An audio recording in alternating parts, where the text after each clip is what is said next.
I went to the hotel to bring hangover pills to my best friend.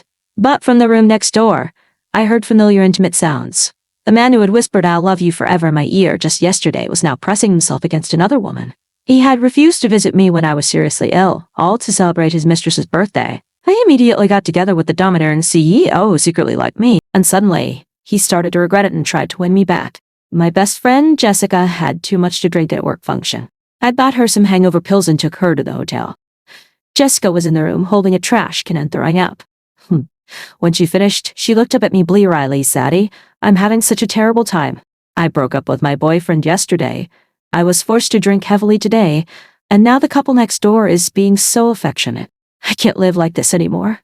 While I'd eased her for trying to act tough, I couldn't help but pay attention to the sounds from next door. Curiosity, after all, is human nature. Suddenly, a stifled groan came through the wall, and the tissue box in my hand fell. I had heard that sound for 10 years. I turned my head. "Jessica, you're not as bad off as I am. The man sleeping with another woman next door is Ethan." "What? Ethan cheated?" I looked at Jessica, not knowing what expression to make. My heart felt like it was being squeezed by an invisible hand, and a suffocating feeling washed over me. Damn it, I'll go catch those dogs. I grabbed her, pulled out my phone, my fingers trembling, and dialed Ethan's number. The phone rang next door. He didn't answer. I called again, but I couldn't hear the ringing from next door anymore. Ultimately, I stopped Jessica from confronting the mistress, because I didn't know how to handle the situation in front of me. Back home, I sat on the sofa. I looked around the apartment where Ethan and I had lived together for 6 years. Tears I could no longer hold back streamed down my face. The betrayal felt like a sharp blade, striking me from head to toe, tearing me apart. If I told anyone that Ethan had cheated on me, they probably wouldn't believe it. After all, in everyone's eyes, Ethan and I had met when we were young, fell in love in our youth, and the quiet, reserved boy he was had always been different with me. After a long cry, letting out the sadness and hurt in my heart, my mood gradually calmed down. If you asked me who the most important person in my life was, it would definitely be Ethan. He was the one who, when I was most desperate and helpless, placed the power to choose my life path in my hands. But perhaps some people are simply not meant to accompany you the whole way. Ethan didn't get home until midnight. He walked in and saw me still sitting on the sofa, his drunk face looking momentarily surprised. "Why aren't you in bed yet?" "Couldn't sleep." "Have you been very busy lately?"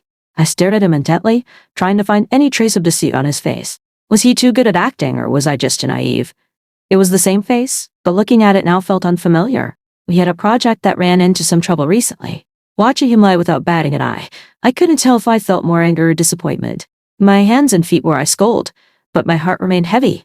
The next day, I specifically took the day off to go hiking with Mr. and Mrs. Miller. I had an ulterior motive. The elderly couple had been good to me and had always treated me like their own daughter. If it hadn't been for them back then, perhaps I would have been stuck struggling in the mud for the rest of my life. I grabbed my bag and left. Ethan said he wanted to come along. I was surprised but didn't refuse. I couldn't stop him from spending time with his parents, so I just considered him an extra driver. Mrs. Miller's smile deepened when she saw us get out of the car together. She teased, "Oh, look who it is. The busy man. How do you have time today?" Ethan looked helpless. If he didn't show up, I'd almost forget I had a son. No wonder they say daughters are more thoughtful. Sadie is so much better. No matter how busy she is with work, she always remembers to visit us. "When are you planning to tie the knot?" "So I could hear Sadie call me Mom sooner." My heart felt bitter, and I managed a strained smile. "Ethan is busy with work.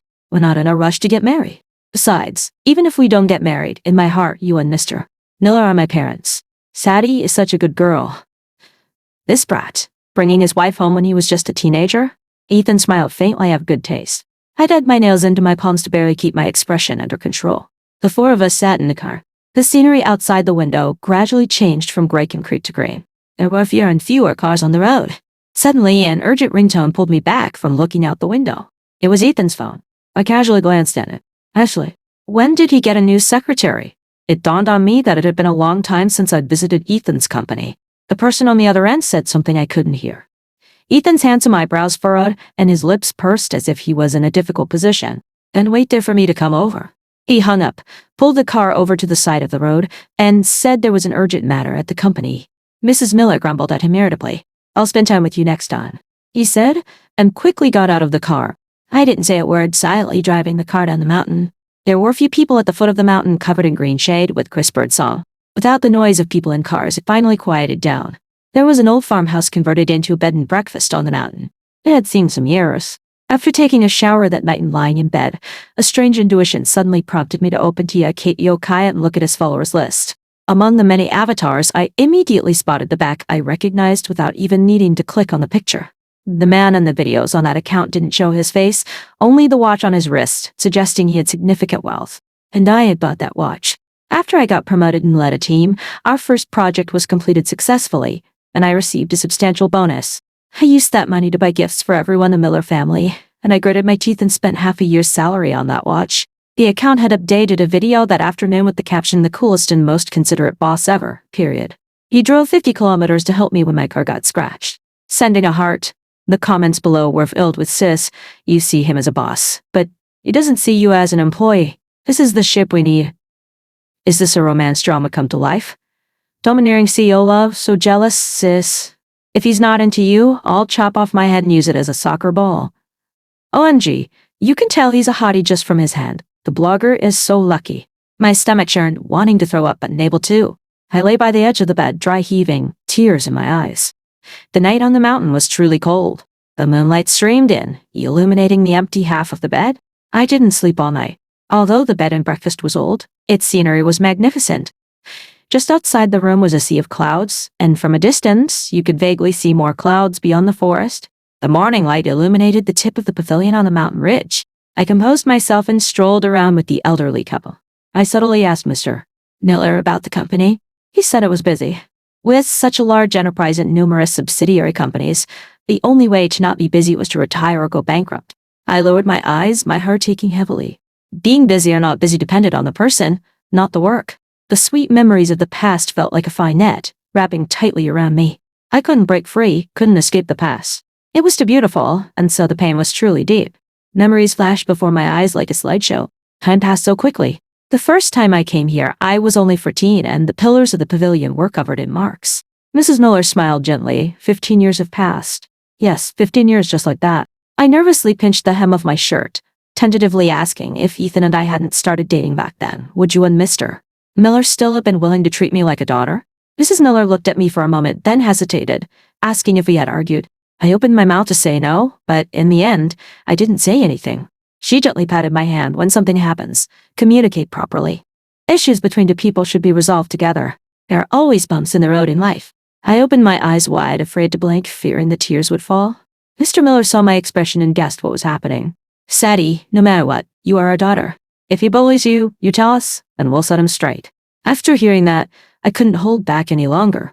Hairs rolled down one by one, hitting the ground and shattering into dark, blooming flowers. Mrs. Miller also seemed to understand when she saw this. She pulled me to sit down in the pavilion.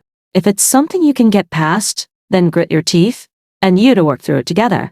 If it's something you can't get past, then be stronger and get through it yourself. Sadie, even though you're not my biological child, from the first day you decided to stay with us, I've treated you as my own.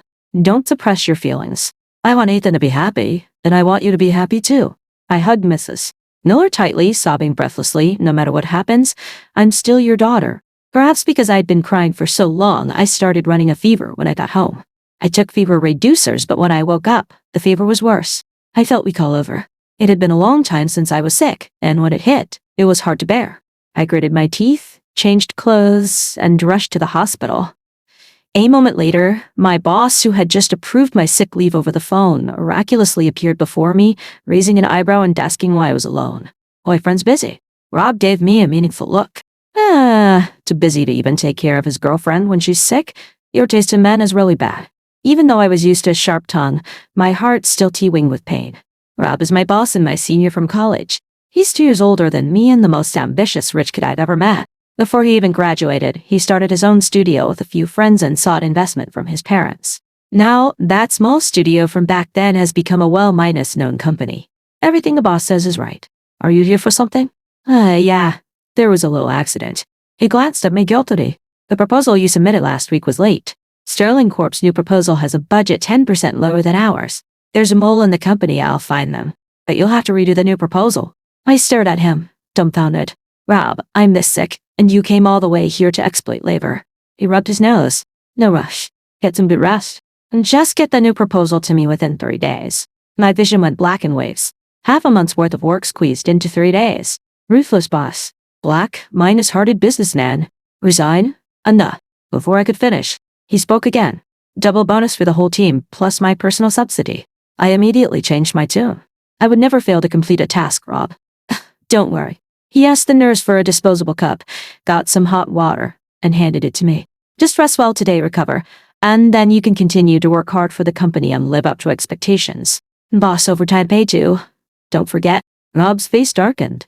He turned around, mumbled something about still needing to work, and left quickly. A young girl was sitting across from me, her face pale as she clutched her stomach. I was about to ask if she needed help when a hurried footstep sounded. A boy, his school jacket flapping with the breeze of youth, stopped in front of her, sweat beading on his forehead and temples. How are you? I brought you a hot water bottle. Hold this for a while. The girl, clearly in pain and unable to straighten up, still smiled and shook her head. I'm okay. Don't worry about me. That sentence made my eyes well up instantly. The scene in front of me felt very familiar. There was a time when my period pain was unusually severe. During class, I was hunched over my desk, sweating cold, without the strength to even raise my hand. The teacher, focused on his lecture, didn't notice I wasn't okay. Then, the genius student in the teacher's eyes suddenly stood up, ignoring everyone's stares. His chair scraped against the floor with an ear splitting noise.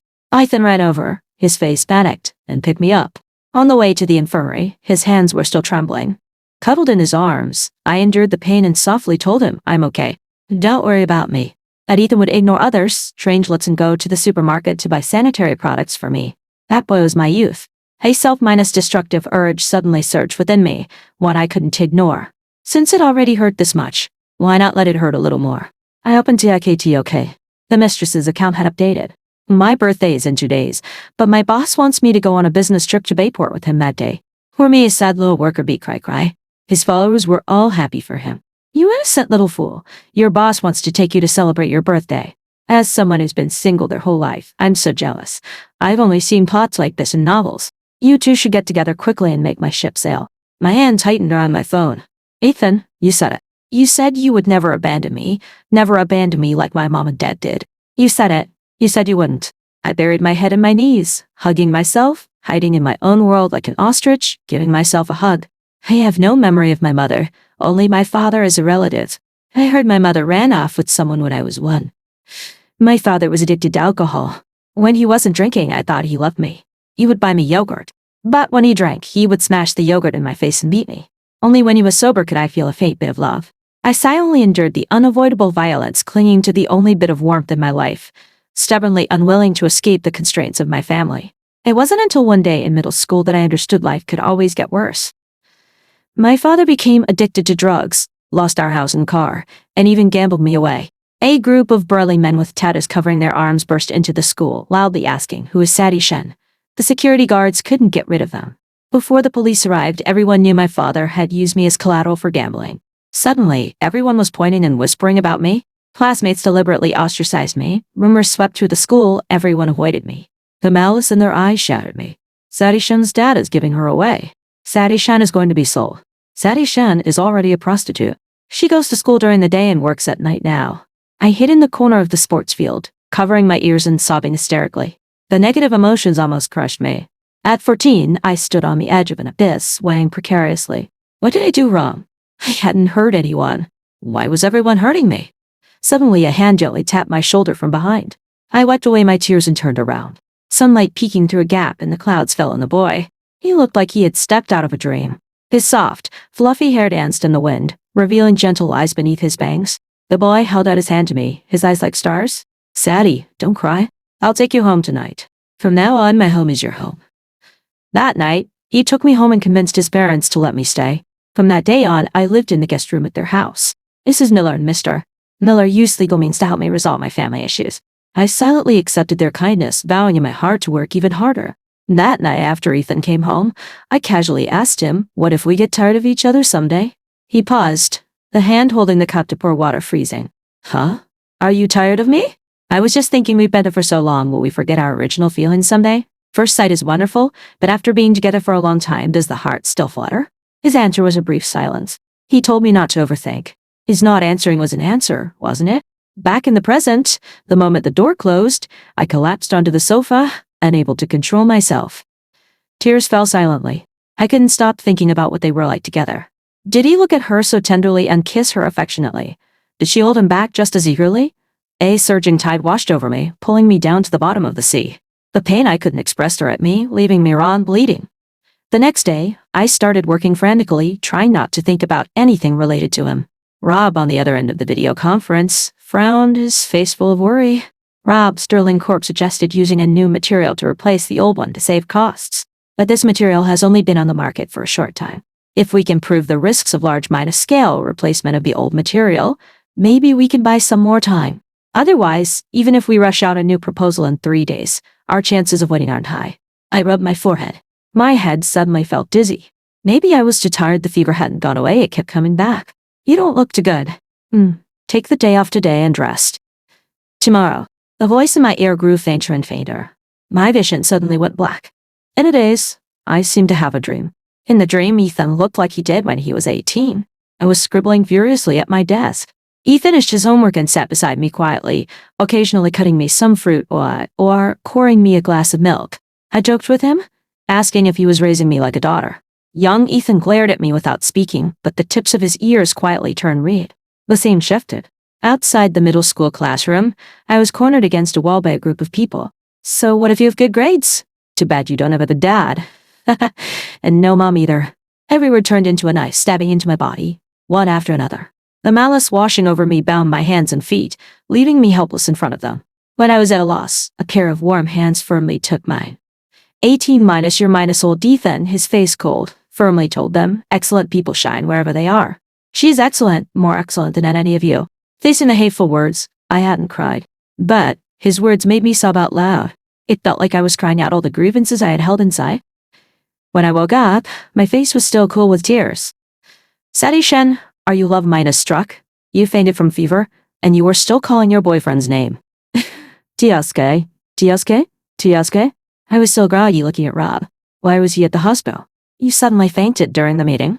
I called the police, and the ambulance brought you here. He looked at me awkwardly. You're still running a fever. Why didn't you tell me?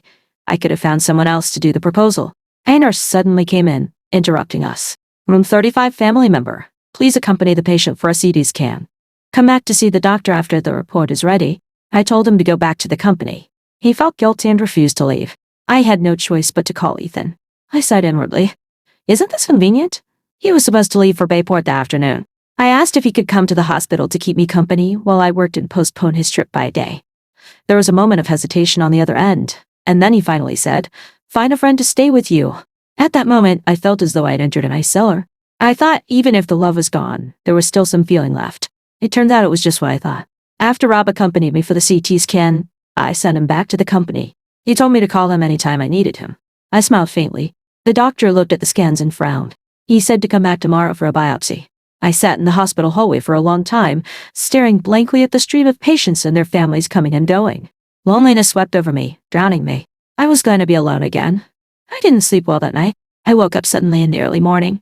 Moonlight seeped through the gap in the curtains, illuminating the other half of the bed. How long would it take for me to get used to being alone? Might as well not sleep. I opened my phone. The mistress's account had updated with another photo. A woman was holding a strawberry cake, smiling at the camera. A hand with distinct knuckles reached out from behind her to grab another piece of cake. The netizens were right. It was a birthday trip on company expense. I stared at the photo for a long time. Then I suddenly remembered. A month ago, Ethan had been forced to drink heavily at a work function, and this woman had driven him home. That day I was focused on helping Ethan, only glancing quickly at the driver's seat. It was a fleeting look, and I didn't pay it any mind, not even thinking to find out who she was. I trusted him so much. So when he plunged the knife into me, I was completely unprepared, leaving me in unbearable pain. 5 days later, I saw him again. Ethan returned looking dusty and tired, leaning against the sofa with his eyes closed, stubble starting to show on his chin. I gently closed the door. How are you feeling? I've been too busy these past few days. I'm sorry. His slightly hoarse voice broke the silence in the room. The night outside the window was endless. I walked towards him step by step, and finally, with all my strength, I said, Ethan, let's break up. He straightened up, his voice softening. Sadie, I've been really busy lately. I won't neglect you once this period is over. Ethan, let's end this amicably. He saw that I wasn't just throwing a tantrum and realized I was serious. The room grew a few degrees colder. He remained silent. Seeing his reaction, I turned and went to the master bedroom to pack my things and move into the guest room. The next day, when I saw Ethan downstairs at the company, I wasn't surprised. He wasn't the type to procrastinate. I obediently got into the car. After we arrived home, he didn't rush to get out. Sadie, we've been together for so many years. Our feelings aren't something you can just throw away. I didn't take good care of you, and I apologize. It won't happen again. I finally couldn't control the soreness in my eyes, and they turned red. I looked at him. There were no longer stars in my boy's eyes. The hand that had pulled me back from the edge of the cliff had ultimately taken someone else's. But you cheated. He hadn't expected me to know and immediately panicked. No, Sadie, please listen to me explain, okay? I didn't mean to. I really didn't mean to. I pulled my clothes tighter and said, that day, my friend had too much to drink, and I took her to room 602 at the Grandview Hotel. I heard you. And that other time, you left Mr. and Mrs. Miller and me on the road halfway because of her. I wasn't feeling well, and you didn't have time to come to the hospital. That night, you were celebrating her birthday, weren't you? Were none of these things intentional? Ethan suddenly hugged me, his hand trembling slightly through my clothes. It's not what you think. Sadie, it's not. Leaving you on the road was because of something at the company. The documents were in her car at the time. On the business trip, she bought a cake and invited everyone to join. And that time I was drunk, she took me to the hotel, and I don't know what happened. By the time I woke up, what shouldn't have happened had already happened. I didn't mean to. Sadie. Looking at his panicked expression, I pushed his hands away and looked at him with eyes that felt like they'd never known him, like I'd never known him at all. Are you lying to me or to yourself? Didn't you tacitly allow all of this to happen? It wasn't the first time she drove you home, so why did you go to a hotel that specific night? Were you really so drunk you didn't know anything? You knew her feelings for you? You just let it happen naturally. That day we went hiking, was it really so crucial that you had to leave? And you never eat cake? Were you really that busy? Too busy to come see me? Ethan's face turned whiter and whiter. I stopped looking at him, pushed the door open, and got out of the car. Ethan didn't realize it was he who had gradually lowered his defenses. It was he who had let someone else get close to him. That evening, I dragged my suitcase and went to see Jessica. Jessica didn't ask me anything. She just cooked a table full of delicious food. Steam rose from the pots, and the spicy aroma instantly healed me. The message from the real estate agent came sooner than the one from the hospital. Rob knew I was moving and offered to help. I refused. He seemed to still feel guilty about me fainting. It wasn't his fault at all. When I went back to pack the rest of my things, Ethan suddenly returned. He probably didn't expect to see me at home. He looked at me, his mouth opening and closing, and finally managed to choke out, I'd transfer her. The new secretary is a man. I interrupted him. We broke up. If you really like her then. I don't like her. Ethan suddenly raised his voice. He stood there, looking dejected and helpless. His face was unshaven, looking incredibly haggard and sad. I didn't say anything else. I quickly finished packing the remaining items and said goodbye. We both knew. It was really over. Rob encouraged the team to come over to my new place for a gathering. I thought it would be nice to have some fun. I called Jessica and bought a pile of food and drinks.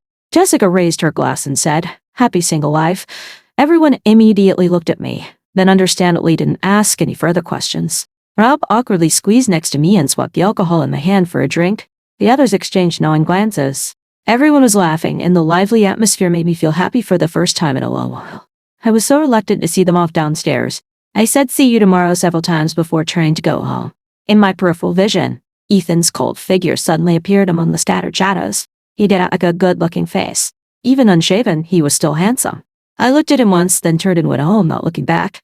The biopsy report came back. Good news, it was benign. Bad news, the tumor was too large, surgery was recommended. I said I would schedule the surgery after I arranged my work.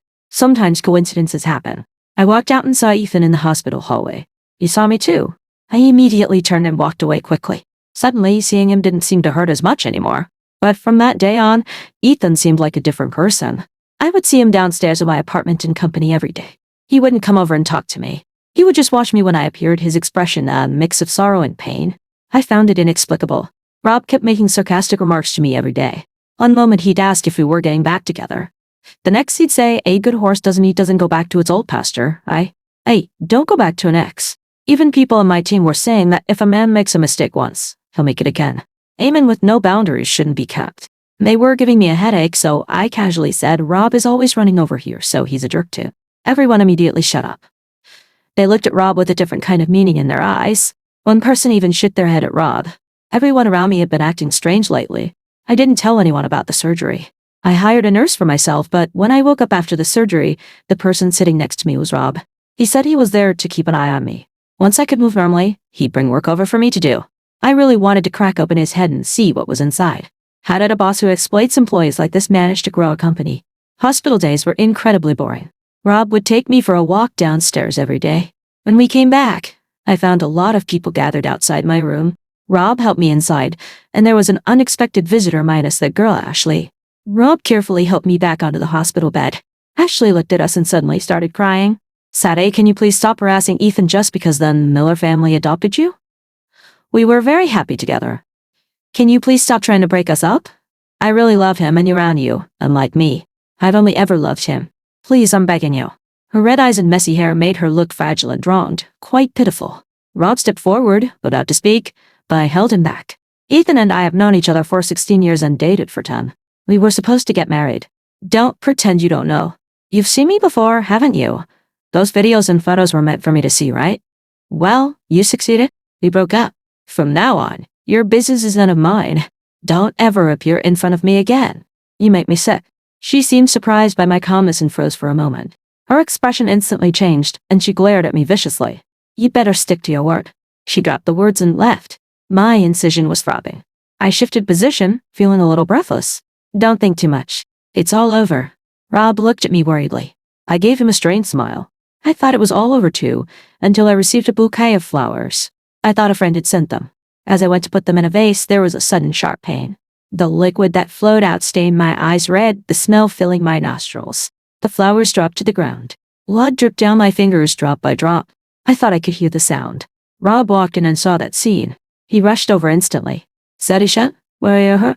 He reached out, hesitant to touch me. It's not my blood. I slowly raised my head, my voice hoarse. He looked at me deeply, then gently hugged me. Don't be scared. Rob called the police. The hospital surveillance cameras captured the delivery guy. The next day, I found out. Ashley had posted the first half of the video where she came to see me at the hospital and begged me not to cling to Ethan under the pretense of our history as childhood sweethearts. Her followers and passers-by sided with her. I was too said online. No wonder she has a tumor. She used too many evil thoughts. Why wasn't it malignant? Why is such a disgusting woman still alive? Her blogger, the little rabbit, can't possibly win against a big sin. No wonder her parents didn't want her. She must have been bad from a young age. This is the first time I applaud parents for abandoning their child. It turned out that the internet really could kill. I curled up and covered myself with the blanket. The white sheets beneath my eyes turned dark with tears. After a long time, I heard arguing outside the door. It sounded like Ethan and Rob. I didn't look. I vaguely heard Ethan say he would give me an explanation. I closed my eyes and hid myself like an ostrich. I knew other things were being delivered intermittently, but Rob intercepted them all. He stayed by my side constantly. I had all my work moved to the hospital. Even if I was dense, I understood his feelings for me by then. I just couldn't respond to him. Ethan had occupied too much time in my life. Trying to extract him from me felt like tearing skin and tendons. It left me exhausted and barely alive. Later, Rob told me that Ethan had an interview explaining the whole situation and had the media release it. He apologized to me. He, grown man, cried like a child at the end of the video. The sight of the young man flashed before my eyes. That clear and gentle boy could only remain in my 16 years of memories. Goodbye, my youth. After being discharged from the hospital, Rob practically moved into my place, only going home to sleep. If there was something at the company, he'd come directly to my apartment. I protested several times, saying I was fine. He dismissed it every time. Reluctantly, I let him stay. After all, I could work from home anyway. I recovered for a whole month like that. Even after I went back to work, Rob's presence at my place didn't decrease. One day, much later, I finally understood. This man had been planning this all along. Without me even realizing it, he had permeated every part of my life. 2 years later, one afternoon, he called me into his office. He said the proposal I submitted last week had pleased the client, and our team was excellent. He said that as my boss, he thought I was an outstanding employee, but my salary was too high. So he came up with a way to save costs, marry me, Sadie Shen. That way, I won't have to pay you a salary anymore. Hearing that, I didn't know whether to laugh or cry. This man would always be crude with his words. Later, we got married. Mr. and Mrs. Miller attended as my parents. From that day on, Rob and I changed how we addressed them. Mom and Dad, you gave us such a generous check gift envelope. We definitely have to change how we call you now. Mrs. Miller looked at me with loving eyes, smiling, and tears welled up at the corners of her eyes. She knew I was very happy. When I saw Ethan again, he had lost a lot of weight.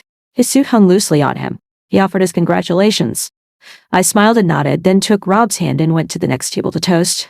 The past was like wind that had passed. As for Ashley, Ethan's interview video went viral.